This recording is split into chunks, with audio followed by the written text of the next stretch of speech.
అహ్మదాబాద్ లో air India Boeing 787 విమానం అయితే ఘోర ప్రమాదానికి అయితే గురయ్యింది. ఇందులో దగ్గర దగ్గర 242 మంది ప్యాసింజర్ మరియు క్రూ అలాగే 20 మంది మెడికల్ స్టూడెంట్స్ అయితే మృతి చెందారు. ఇంకా విషయాల్లోకి వెళ్తే 1:39కి అయితే ఈ ఫ్లైట్ అయితే టేకాఫ్ అయితే అయ్యి అహ్మదాబాద్ ఎయిర్పోర్ట్ నుంచి 1:50కి అయితే ప్రమాదం అయితే జరిగింది. అది కూడా ఎయిర్పోర్ట్ దగ్గరలో ఉన్నటువంటి బీజే మెడికల్ కాలేజ్ యొక్క హాస్టల్ మెస్ మీద అయితే క్రాష్ ల్యాండ్ అయ్యింది. దీంతో దానిలో ఉన్న భారీ ఫ్యూయల్ కూడా మొత్తం కూడా బ్లాస్ట్ అవ్వడంతో తీవ్ర నష్టమైతే వాటిల్లింది. దీనికి ప్రధాన కారణం వచ్చేసి 2 ఇంజన్స్ కూడా ఫెయిల్ అవ్వడం ఈ విమానంలో. తిరిగి ఎయిర్పోర్ట్ లో ఎమర్జెన్సీ ల్యాండింగ్ చేయాలనుకున్నా కూడా చేయలేకపోవడం అయితే జరిగింది. అక్కడైతే చాలా దారుణమైన పరిస్థితులు అయితే ఉన్నాయి. ఇండియన్స్ ఉన్నారు, బ్రిటిషర్స్ ఉన్నారు, కెనడియన్స్ ఉన్నారు, పోర్చుగీస్ వాళ్ళు ఉన్నారు, ఇలా చాలా మంది అయితే ఉన్నారు.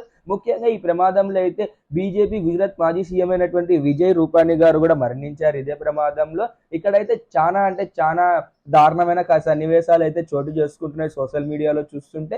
అసలు ఆ విజువల్స్ చూడాలంటే కూడా చాలా భయంకరంగా ఉన్నాయి.